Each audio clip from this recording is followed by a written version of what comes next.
জানা যাচ্ছে ততক্ষণ মনটা কেমন খচখচ খচখচ করে। করে বই কি, এই তো প্রশ্নটা শোনার পর থেকেই আমার মনটাই কেমন একটা উসকুস উসকুস করতে শুরু করে দিয়েছে।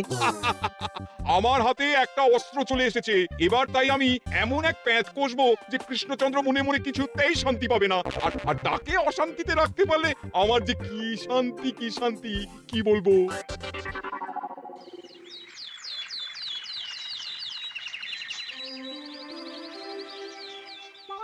কি যে বলি, মানে এমন আমন্ত্রণ পেলে তো আর না বলা যায় না। যে আমন্ত্রণ পত্র পেয়ে আপনি এত উল্লসিত আনন্দিত, সেই আমন্ত্রণ পত্র কার মহারাজ?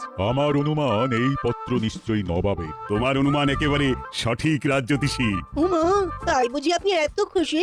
সব দেখে শুনে আমারও তো খুব আগ্রহ জাগছে। সে তো জাগবেই, তবে আগে ভাগেই বলে না দিয়ে আমি দেখছি কার কেমন সব চিন্তা ভাবনা মাথায় আসে।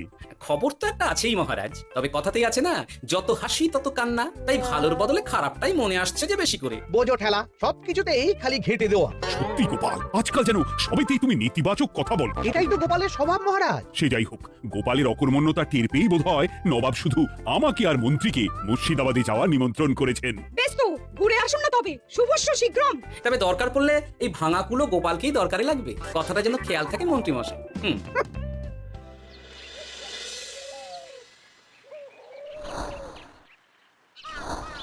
খেয়াল করেছো গিন্নি, আজকাল আমি কেমন কথায় কথায় গোপালকে চুপ করিয়ে দিচ্ছি। কেন গো, কি হলো আবার? হবে আবার কি, নবাব বাহাদুর আমাকে আর মহারাজকে নিমন্ত্রণ করেছেন তার খাস মহলে। ও শুনে যে আমার কি আনন্দ হচ্ছে। ও, তাহলে এই ব্যাপার। আস্তে গিন্নি আস্তে, নবাবের ধন সম্পদ দেখার শখ মহারাজের অনেক দিনের। আমি শুনেছি নবাবের ওই খাস মহলের ভেতরেই নবাবের গুপ্ত কক্ষ আছে, যেখানে নবাব হীরা জহরত এসব রাখেন। একা তো সেখানে যাওয়া যাবে না, তাই এই মহারাজকে নিয়ে তুমি মুর্শিদাবাদে যাবে? শুধু যাবো তাই নয়, নবাবের গুণকীর্তন করে তার মেজাজ এমন ভালো করব যে নবাব সেখান থেকে কিছু দান খয়রাত তো করে ফেলবেন আমাকে। নাকি? তবে নয়তো কি, গোপাল তো খেতে পাবেই না, গন্ধও শুঁকতে পারবে না।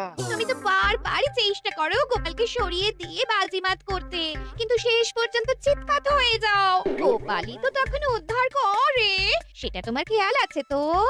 আমার মাঝে মাঝে সন্দেহ হয় গিন্নি, তুমি তলায় তলায় দল বদল করে গোপালের দলে চলে যাওনি তো?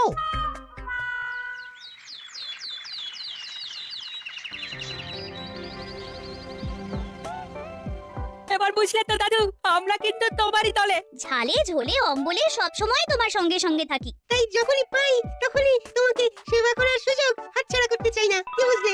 তাই বলে পড়া ছেড়ে তোরা এখন দাদুকে হাওয়া করছিস? তুমি বুঝবে না দিদা, দাদুকে শুতে বসতে হাতে রাখলে লাভ আছে। সে তো বটেই, আর তুমি বা শুয়ে আছো কেন? তোমার কি কাজকর্ম কিছু নেই?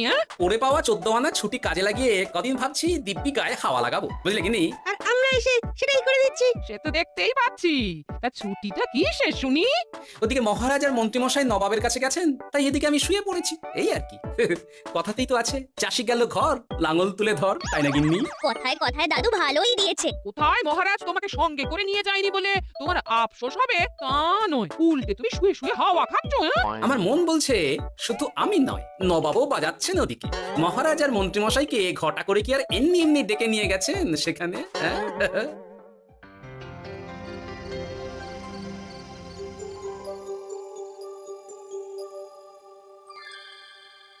ডেকে নিয়ে এসে নবাব যে ঠিক কি করতে চাইছেন সেটাই তো বুঝতে পারছি না। অত বোঝার কি আছে মহারাজ, খাবো শোবো আর গুপ্ত কক্ষে ঢুকে নবাবের সঞ্চয় দেখবো, তাহলেই তো হবে। তাই কি আর হবে কে জানে। না না, জানতে তো আমাকে হবে। এখানে এসে তোমাদের কোনো অসুবিধা হচ্ছে কিনা সেটা আমাকে জানতে হবে না? আপনি কিচ্ছু ভাববেন না জাহাপানা, ব্যবস্থা সব করাই আছে। না না, এমনিতে কোনো অসুবিধে নেই, তবে একটা অস্বস্তি হচ্ছে বটে। আসলে মহারাজ বোধহয় মনে মনে ভাবছেন নবাব বাহাদুর নিশ্চয়ই তাকে ডেকে এনেছেন তার গুপ্ত কক্ষে কত মণিমাণিক্য ধন সম্পদ আছে সেটা দেখানোর জন্য। তাই নাকি? মানে এখানকার হিরে সেখানকার চুনি, অমুক দেশের পান্না তমুক দেশের মুক্ত। শুধু কি তাই, আরো কত কি। হ্যাঁ হ্যাঁ, সেগুলো যতক্ষণ না দেখতে পাচ্ছেন ততক্ষণ মহারাজ ঠিক স্বস্তি পাচ্ছেন না। এই যে কৃষ্ণচন্দ্রের যে আমার ধন সম্পদ দেখার প্রবল ইচ্ছা আছে সেটা আমার ভালো মতোই জানা আছে। তবে সবাইকে তো সবটা দেখাতে নেই, আর সবার জন্য সবটাও নয়, তাই না? তাই কি জাহাপনা? তাই গুপ্ত কক্ষের ভেতরে কি আছে সেটা না হয় না দেখাই থাক। না না, তোমরা বরং খানা পিনা করো গিয়ে, হ্যাঁ বিশ্রাম নাও, উচিত তোমাদের খেয়াল রাখবে, কেমন? এই রে, এটা কি হলো? কি আবার হবে, তোমার পাল্লায় পড়ে মান সম্মান সব গেল। এর থেকে আমার কৃষ্ণনগরই ভালো।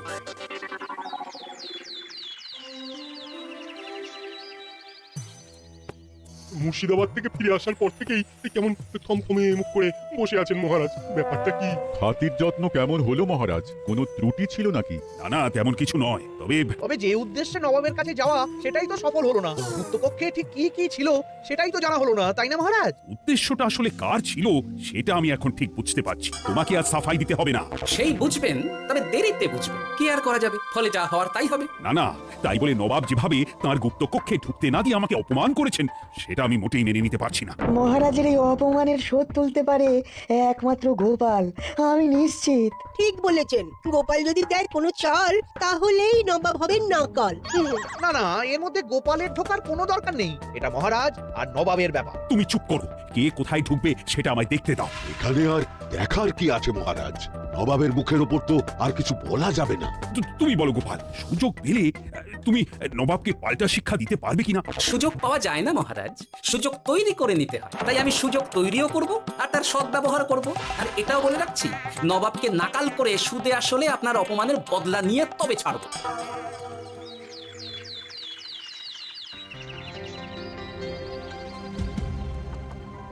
কি হলো জাহাপানা? আপনি যেমনটা চেয়েছিলেন তেমনটাই তো হলো। মহারাজ কৃষ্ণচন্দ্র মনের কথা মনেই চেপে রেখে মুখ চুন করে পালালো। তারপরেও আপনার মন ভালো নেই? না না হুজির, ঠিক জমলো না। তার উপর আবার এই বেনামি পত্র।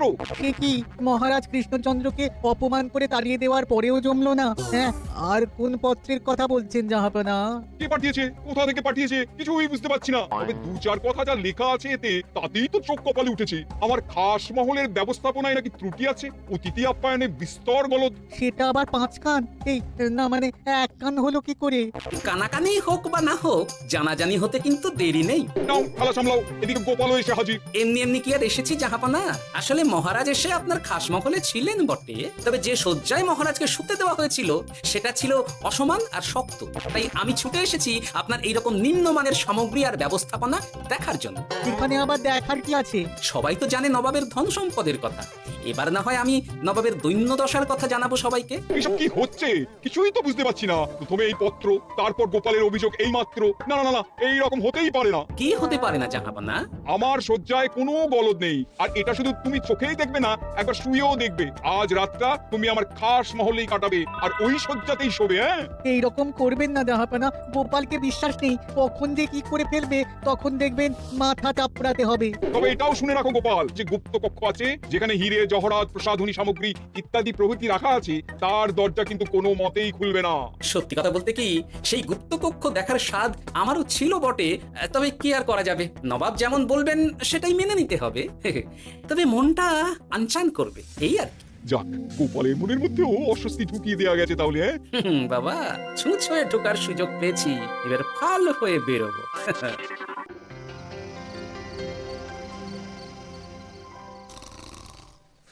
আপনি কিচ্ছু ভাববেন না জাহাপানা, গোপালকে আমি চোখে চোখেই রেখেছি।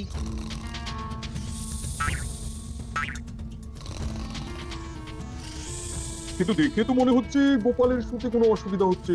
তা কি করে হয় জাহাপানা? অবশ্য কায়দা করে গোপালের মনে যে গুপ্ত কক্ষের ভাবনা ঢুকিয়ে দিয়েছেন, হতে পারে তার জন্যই সে আনচান করছে।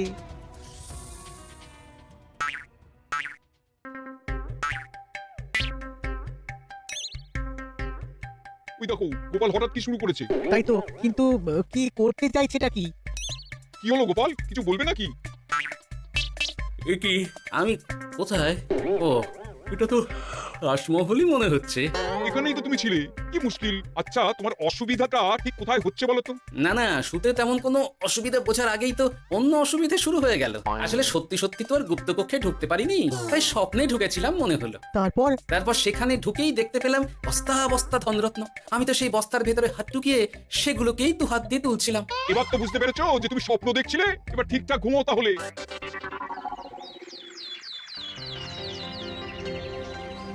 কাল রাতে গোপাল আচ্ছা ঝামেলায় ফেলেছিল। কবে ফেলে না জাহাপানা? আমাকে নিয়েই আলোচনা চলছে মনে হচ্ছে। ভুল কিছু মনে হয়নি। সে যাই হোক, এখন বলো দেখি খাস মহলের শয্যাটা কেমন ছিল কাল রাতে? সে আর কি করে বলি জাহাপনা, স্বপ্ন দেখার চক্করে ঘুমের দিকে তেমন মন দিতে পারিনি যে। গোপাল মানেই গোলমাল, আবার বাহানা দিতে শুরু করেছে। তাই বলছিলাম কি, আর এক রাত না ঘুমোলে ঠিক মতো বলতে পারবো না। বেশ তো, আর এক রাত থাকো না হয়, তবে আমারও একটা শর্ত আছে। আগের রাতে তুমি স্বপ্নের ঘরে যা কাণ্ড ঘটিয়েছো না, তাতে জাহাপানা খুব বিরক্ত, বুঝতে পারছো নিশ্চয়ই। বুঝেছি তো, তবে যে কোনো শর্তেই আমি খাস মহলে শুতে রাজি। আমার এক কথায় রাজি হয়ে গোপাল নবাবের কাছে ছুটে গেল, কিন্তু কই এখনো তো ফিরে এলো না। এমনও তো হতে পারে মহারাজ যে নবাব গোপালকে আটকে রেখেছেন। হ্যাঁ, কেন? গোপাল তো দাবি করে যে সে তার বুদ্ধির জোরে যে কোনো বাধা বিপত্তি থেকে বেরিয়ে আসতে পারে। এবার তাহলে ফেঁসে গেল কি করে? না না, গোপালের কোনো বিপদ হবে না, দেখবেন গোপাল এবারেও ঠিক বেরিয়ে আসবে। হ্যাঁ, গোপাল আসবে হেসে হেসে, মহারাজ দেখবেন বসে বসে। আমার ধারণা কিন্তু যে কোনো শর্তেই নবাব গোপালকে শায়েস্তা করেই ছাড়বেন। গোপাল যখন নিজে থেকে নবাবকে খোঁচাতে গেছে, তখন আঁচড় তো খেতেই হবে। কি জানি নবাব আবার গোপালকে কিভাবে জব্দ করছেন, কি জানি।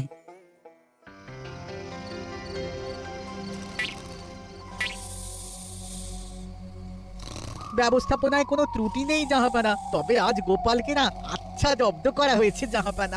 গোপালকে আজ আর বালিশ দেওয়া হয়নি। এমনটাই তো নির্দেশ দিয়েছিলাম। দেখি আজ মনে হচ্ছে গোপাল বিশেষ ট্যাপও করতে পারবে না। কিন্তু এ কি, গোপাল যে আবার উসখুস করছে। তাই তো দেখছি। এক্ষুনি গোপালকে ঘুম থেকে ডেকে তুলে দিতে হবে, না হলে আজ আবার একটা অনিষ্ট করবে। না না, আজ আর কিছুই করতে পারবে না, বালিশই তো নেই।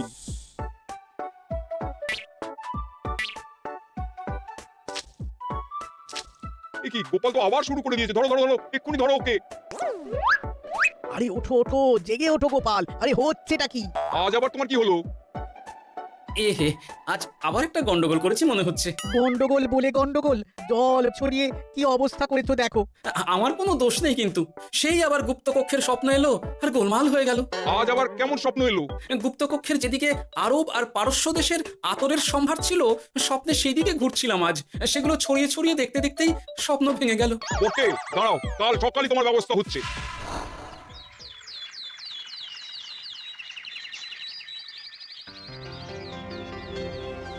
গোপালের বিদায় করার ব্যবস্থা পাকা হয়েছে তো উজির? কি যে বলেন জাহাপানা, আপনি কিছু করতে বললে আমি কি সেই কাজ ফেলে রাখি নাকি? কি ব্যবস্থা করলে শুনি? তোমার তো আবার 18 মাসে বছর। এবারে আর সেটা বলতে পারবেন না। ঘোড়ার পিঠে চেপে এতক্ষণে হয়তো গোপাল কৃষ্ণনগরে পৌঁছেও গেছে। যাক, আপদ বিদেয় হয়েছে তাহলে। সর্বনাশ হয়ে গেছে জাহাপানা। আবার কি হলো?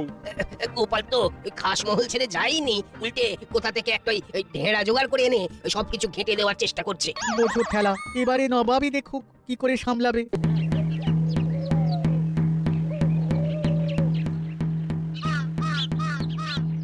শুনুন শুনুন শুনুন। আরে আরে আরে, আরে কি শোনাচ্ছটা কি গোপাল? এখনো শোনাইনি, তবে শোনাবো শোনাবো ভাবছি। সবাইকে জানাতে গেলে এই ঢাড়া পেটানো ছাড়া আর উপায় কি? কিন্তু জানাবেটা কি? এই যে নবাব যে অতিথিদের ডেকে এনে তাদের নিশ্চিন্তে ঘুমোতে দেওয়ার ব্যবস্থা করতে পারেন না, এটা তো সবার জানা দরকার। কি বিপদ! না না না না, এই বদনাম নিয়ে আমি গোপালকে কোথাও যেতে দেবো না। তাহলে কি করতে হবে জাহাপানা?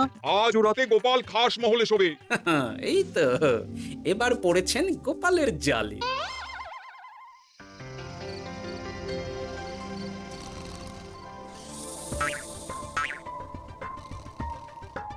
আজ গোপাল নিশ্চিন্তে ঘুমোবে। স্বপ্ন অস্বস্তি হওয়ার মতন কিছুই হবে না আজ। গোপালকে ভরসা নেই জাহাপানা, কখন যে কি করে ফেলে বলা তো যায় না। না না, আমি নিশ্চিত আজ আর কিছুই হবে না।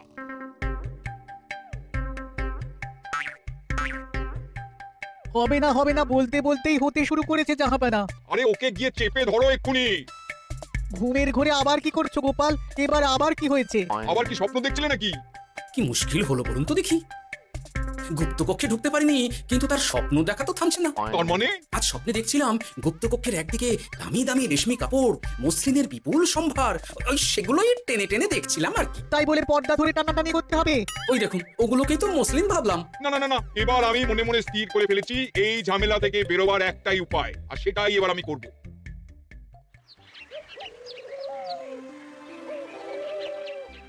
গোপালের ফিরতে কিন্তু এবার সত্যিই দেরি হচ্ছে। দেখুন, হয়তো গোপাল বেশি বাহাদুরি দেখাতে গিয়ে ফেসে গেছে। হেসে নয়, এই যে কেমন হেসে হেসে এসেছি দেখুন। এই তো গোপাল ফিরে এসেছে। শুধু ফিরেই আসেনি, তার সঙ্গে আরেকটা সুসংবাদও নিয়ে এসেছি। হ্যাঁ, সেটা আবার কি?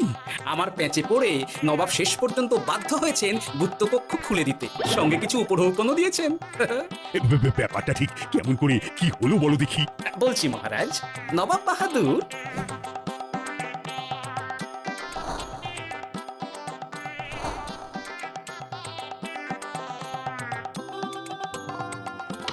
এসো গোপাল, তোমার জন্য আমি গুপ্ত কক্ষের দরজা খুলেই দিলাম। তবে খবরদার, আবার উল্টো